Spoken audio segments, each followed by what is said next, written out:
So UFC is back this weekend and they're going to be in Paris, France for UFC Fight Night Moicano versus Saint-Denis. And, you know, it's not the greatest card, and I know I sound like a broken record. I feel like I say this every prediction video, but there is some underrated fights. We're starting off with the first fight of the night. We have Balogi Oki versus Chris Duncan. Now, I'm going to be taking Balogi Oki here. Now, I know he didn't look the greatest in his UFC debut against, I think it was against Stephen Nugent. He did clearly win it though, and I do think Balogi, that was just an off night for him. He normally does look very aggressive. He's very powerful. Chris Duncan has shown not to have the greatest chin in my opinion. He gets hurt a lot. He gets rocked a lot. We've seen him chinned. And I think Oki is going to be able to put him out. So I'm going to go Balogi Oki here by TKO. Moving on up, we have Nora Connolly versus Jacqueline Cavalcante. Most people won't know this. These two have actually fought before. Jacqueline won that fight. She won it by decision. It was Nora's pro debut, so you know she's gone on to win 8 fights. But I think Jacqueline impresses me more. She's already beat her before as well. The only way I see Nora winning this is maybe a hometown robbery. As you see, she does represent France. But I'm going to take Jacqueline Cavalcante to get this one done over Nora Connolly, and probably by decision again. But, you know, it could go back and forth. Then we have Daniel Perez versus Victor Altamirano. Daniel Perez, this guy actually sort of impressed me in his last fight against Javel Filho. I think Javel Filho is much better than Victor Altamirano. I'm so bad at pronouncing his name. I do think he's a better fighter, and he did very well in that fight. He almost beat Filho, but he did make a low fight IQ mistake. He had him hurt to the body. I think Filho is like a legit guy in that division. Almost fucking broke Makayev's ankle or leg or knee or whatever it was. You know, the guy he's a legit fighter. Beat some good guys. I think Robert went on to have he lost another fight after that. Never mind. I was going to say I thought he went on to have some success, but I think I'm thinking of someone else. But regardless, Phil Ho's a very good fighter, and I know MMA math doesn't work, but I do think I do find that more impressive than, you know, some of the stuff Victor Altit. Let's just call him Victor. We're just going to call him Victor. Lost to Felipe Dos Santos, lost to Tim Elliott. Vinicius Salvador, don't really count a win against him. Don't really grade a win against Daniel Lacerda either. So, you know, I don't really rate a lot of these wins. Lost to Jared Brooks, no shame there though, but I do think Daniel Perez is going to get this fight done. And I do believe he is an underdog here. I think he might be he's a big time underdog probably. I mean, this is just Tapology, but I'd have to imagine the betting odds probably aren't going to go with Perez considering his UFC run so far. But yeah, I'm going to take Perez to get this one done. Then we have Alien Perez versus Daraya Zelina Avoka. I think this is the Russian Ronda Rousey, right? If I'm remembering, the Iron Lady. I think this is her. You know, she's okay in my opinion. She's not horrible, but I'm gonna take Alien Perez. I just think she's got very good grappling. I think she'll be able to take down Daria and maybe get a TKO. She impressed me quite a lot in her last fight. She looked very good. And then, you know, she did some things. But I'm going to take Alien Perez. Then we have Taylor Lapias versus Vince Morales. Vince Morales is back in the UFC. He went 5-0 outside the UFC after being cut. I think his last fight was a really, really bad fight in the UFC against Miles Johns. It was one of the most boring fights I've ever seen. But congrats on the guy. He made it back to the UFC. Oh, fuck. And I think Taylor Lapias has this one in the bag. I think this is a bad matchup for Vince Morales. He's long, got a long jab. He's got good takedown defense. He's sort of just like a masterclass type fighter. You know, he just seems to masterclass all these guys.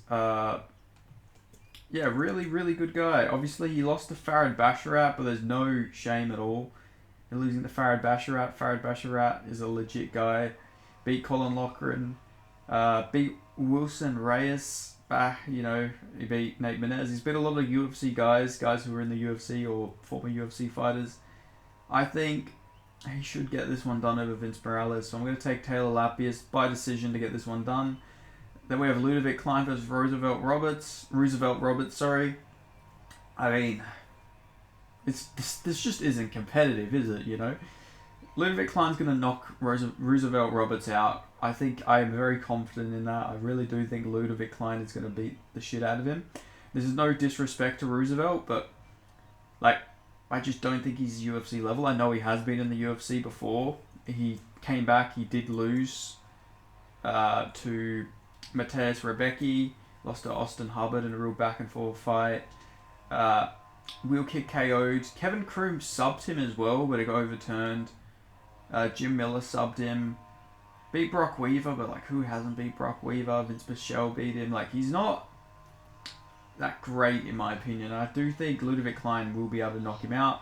So I'm going to go to Ludovic Klein via KO. Then we have Omar Say, I didn't say you say it, versus Dawoon Jung. Dawoon Jung on a fucking horrible run at the moment. I'm going to trust in Umar Sai to get this one done. Good grappler, better than Devin Clark. That's pretty much all it should take. So I'm going to go to Omar Sai here. I think he's a very good grappler. His striking's, it's not too bad. I think he's well-rounded. I mean, Dawoon Jung did get subbed by Carlos Olberg as well. I think Umar Sai will be able to inflict his grappling here and get the win here. Then we have Ion Kutalaba versus Ivan Ursulan. Really odd signing with this guy. I don't really know why they signed this guy. He's 1-1. He got chinned by Rafael Haratik, who lost to the Lazy King. The UFC would never sign the Lazy King, but they will sign this guy who lost to the guy who beat. They lost to a guy who lost to the Lazy King. I know MMA math, but it's just bizarre to me. But I'm gonna go Ion Kutalaba to get this one done. I know he's been on a rough go of things lately, but he did beat Tanabosa. He could have beat Kennedy Nchikwi, but he made some low IQ errors. I don't know, that's just the story of his life. A lot of low fight IQ errors, but I do think he'll be able to get this one done over Ivan Ersalan. So yeah, I'm going Ion Kutalaba here. Then we have Faresi Zam versus Matt Fravola. Very close fight. Both guys have lost to Terrence McKinney in the past. I'm taking Matt Fravola. I don't think he's going to lose to Faresi Zam. Faresi Zam is underrated. He looks very good in a lot of these fights, but the one thing is there's no real finishing instinct. His striking, while decent, it's not the greatest. He's shown some flaws in the grappling. He has showed improved takedown defense, but against nobody is on Matt Fravola's level in my opinion. I think Matt Fravola could clip him, he could wrestle him, he could take him down, he could land some big shots. So I'm going to take Matt Fravola to get this one done over Faresi Zam. Then we have Morgan Charrier versus Gabriel Miranda. I'm going to be taking Morgan Charrier. He's got a good takedown defense. He's a very good fighter, very good striker. Gabriel Miranda is sort of one-dimensional. He doesn't have too much on the striking end of things. He's just sort of a jiu-jitsu guy.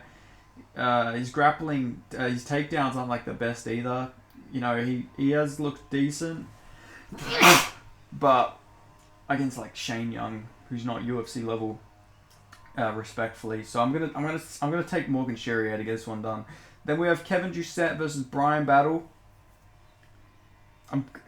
I like Kevin Doucette. Kevin Doucette's a very good fighter.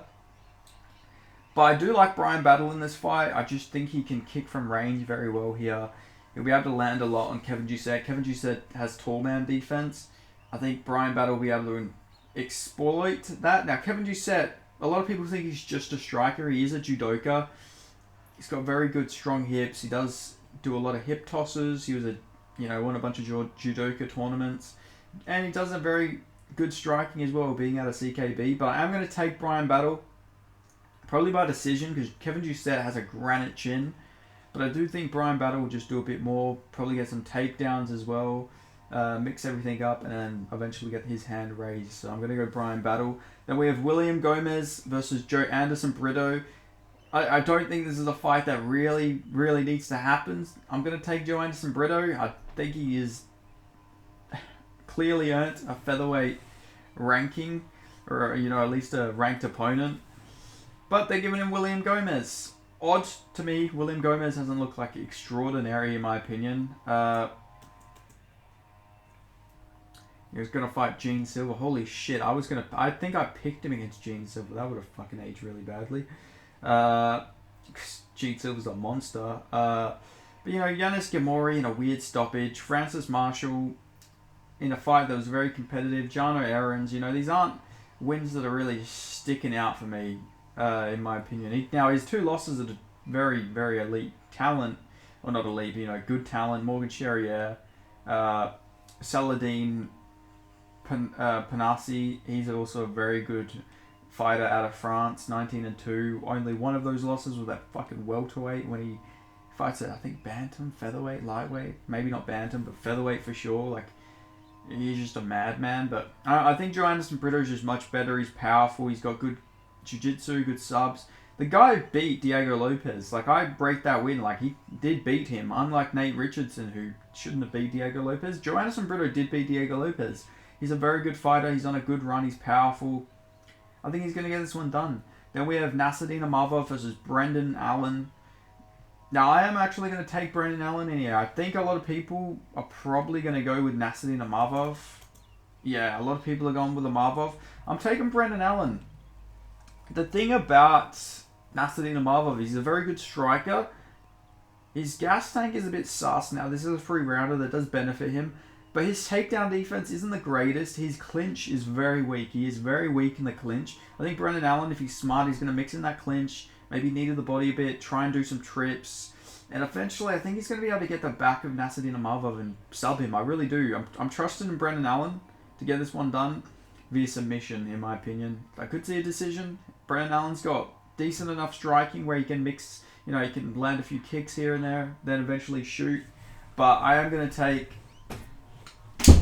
Brendan Allen to get this one done over Nasruddin Imavov. Then we have Renato Moicano versus Benoit Saint-Denis. I'm taking Benoit Saint-Denis here. I know a lot of people love Moicano. I love Moicano. Moicano want money.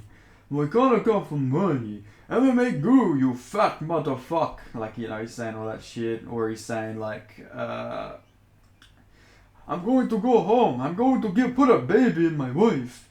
My dad, he's 61 years old and he just had a baby. He's like, that sort of stuff. I think Benoit Saint-Denis is going to beat him. Renato Moicano, he gets dropped a lot. His chin is still sus. He's been knocked out many times. Yes, he's winning these fights, but he's wrestling his way to victory in a lot of them. He's getting comeback wins. And Benoit Saint-Denis is just a chat. I know he got knocked out by Dustin Poirier, but Renato Moicano would also get knocked out by Dustin Poirier. I know they're training partners and everything, but it's not comparable. Renato Moicano's striking is not on the level of Dustin Poirier. Now, I know Benoit Saint-Denis has sort of a herky-jerky style, but he's a very durable guy. He's taken a very good amount of time off, I reckon. 7 months after that KO loss. There's not really much of a KO threat. Renato Moicano, he's not really knocking people out. He does knock a lot of people down, but he's primarily goes for the submissions. He only got his first TKO against Jarlin Turner. And he got badly dropped in that fight, but Jarlin Turner made a big mistake. Benoit Saint-Denis isn't going to let Renato Moicano he's not going to let him off the hook if he does hurt him. He's going to push forward, he's going to pressure, he's going to beat him up. I think he's good in the clinch. I think he's better in the clinch. I could see him mixing in a lot of knees to the body. And he is powerful. He's a powerful guy. I'm sure he's made a lot of rapid improvements. He's a smart guy. He's a tough guy. And I just like this. I don't think Renato Moicano is going to be able to hold Benoit Saint-Denis down. He could probably take him down, but Benoit Saint-Denis is always quick to his feet. He always gets up pretty quickly. And I think he's going to be able to knock Renato Moicano out. Eventually, I think he breaks him and gets him out of there. Renato Moicano, I love you. He's a good fighter. But I just think Benoit Saint-Denis has this one in the bag, in my opinion. We'll see who the people on Tapology are going for here. Okay, it is big for Benoit Saint-Denis. I promise I'm not just picking it because of the favourite. I really do think he wins. He's much younger. You know, Hanato's 7 years older. People are going to say, oh, he's coming off that bad KO loss. But Renato Moicano has been chinned by the Korean Zombie, chinned by Jose Aldo, chinned by Rafael Fiziev. You know, he's taken a lot of damage. And against Jarlin Turner, he was dropped. Drew Dober had him badly hurt in moments in their fight. So yeah, durability. I'm still taking Benoit Saint-Denis. I know he's coming off a bad KO loss, but we've seen Renato Moicano get badly fucking knocked out himself 3 times. And he's been hurt in many of his fights that he does go on to win. So I think Benoit Saint-Denis will be able to hurt him. Maybe lands a knee in the clinch, knee KO, something like that, or maybe just a swarming TKO. But I am going to take the man from